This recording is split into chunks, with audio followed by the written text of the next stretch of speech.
This is the PL-89 Gematriatic Quantum Thought Calendar for Sunday, November 23rd, 2025. And it's the first day of the week in Israel. Sunday is the first day of the week, Yom Rishon. The third day of Kislev, the new month of Kislev. We just entered Sagittarius, the month of, it's the month of Hanukkah, but Hanukkah comes at the end of it. But most of this month is leading up to Hanukkah, so it has that kind of Hanukkah vibe. It's almost like before the thing is more in the spirit of it than the thing. So once you're there, it's already almost over in a way, but I don't know. But anyway, this calendar is, I'm trying to work it together with the Infinity Pi Matrix to work together. It's a method and a technique of calculating gematria and using it for various purposes. And one of the primary purposes could be just in understanding the Hebrew words and phrases, verses that we read in the Torah and the davening, and even in other parts of Jewish learning and literature, like the Talmud, Midrash, and Aramaic. They're spelled out in Hebrew words as well, and gematrias work there as well. And so I look at the calendar and I say today is November 23rd. So then what I see is I see 35. That's the box for today. And then I think about, the first thing I think about 35, I think of the word Yehudi, which means Jew. And Yehudi comes from Yehuda. And somehow all the Jews, it is the people of Israel, but they got this name Jew, which is really from Judah. So how did Judah become the name that symbolizes the whole people? That's its own lesson. But the idea is that name, we're introduced to that name in this Torah portion, which starts today. Really yesterday at Mincha time, but I mean, today's the first day of the week of the Parsha. And 35 is Yehudi, comes from Yehuda, which is we're introduced to this week. That's one way of seeing it. Like whatever day you're on, you look at that number and you try to find something about that day. Okay, the coordinates are G3, 35. Now, we're also on the third day of Kislev. Third day of Kislev on this calendar is box number 40. So always on a 40. Whenever you're on the third day of any month, it doesn't matter what month it is, it's always going to be 3 over here. Because it's the first, it has to be on 23, the second has to be on 32, and the third has to be on 40. Now, depending which month where you start from, that's based on a different cheshbon. That's a different rule.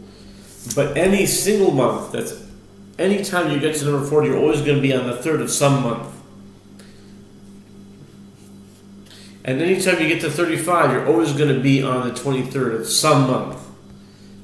Because it's a lunar and solar calendar, and it's made to fit several calendars all in one. That's the idea behind it. It's sort of like a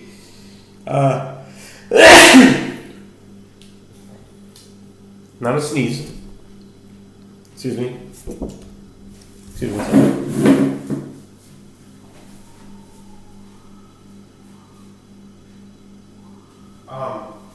It's several calendars in one.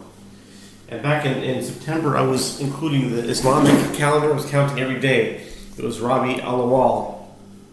I remember that because Elawal sounds like Elul. It's interesting that this year came out to be that way. But I stopped doing it for a while. I didn't see really the purpose of it. But if I do see the purpose, back then I was trying to connect a lot of things, and I thought that maybe if you made peace in the mathematical world, it would spread out into the physical world. That was the original intention behind it. Like, there's some kind of prophecy, I think, among the Arabs, among the Islam. There are Arabs that are Islam, but I'm saying Islam is the religion.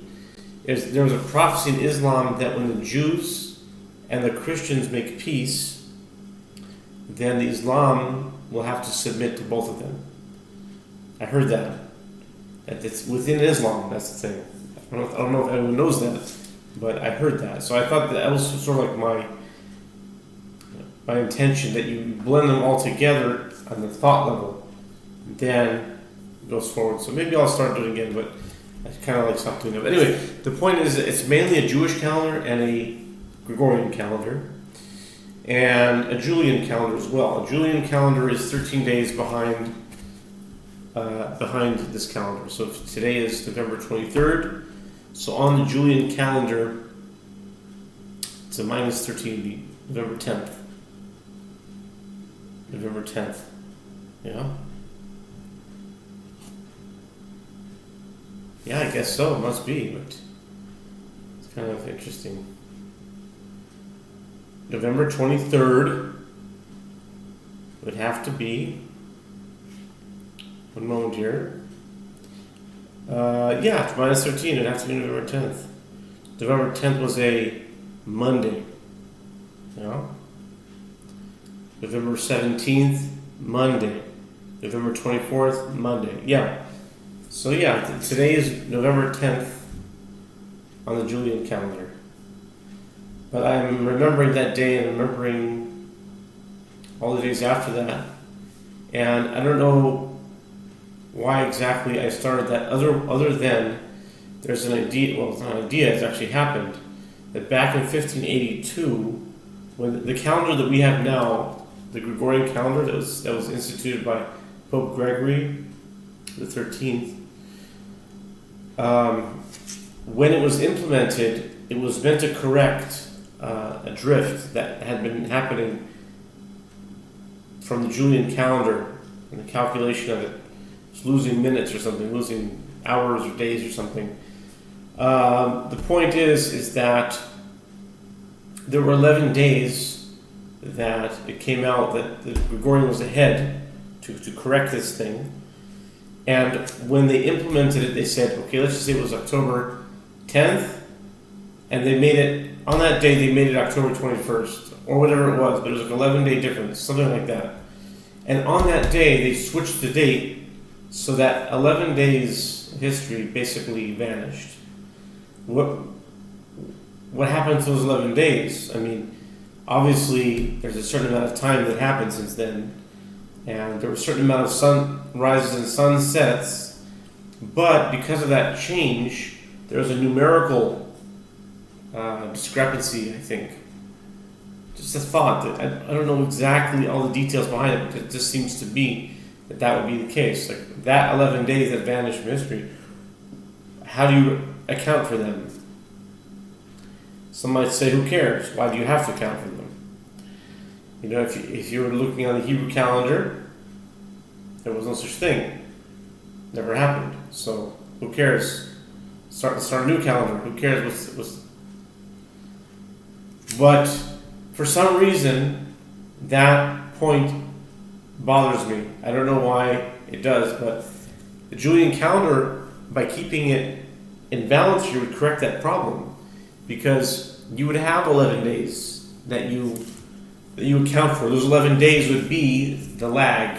Like 11 days ago, I'm still accounting for November 10th, and if I can make sense of saying today is November 10th in some way, tomorrow is November 11th in some way, even though it's the 23rd and the 24th, and make that work, there is some benefit to that. And I can't say anything more than that for now.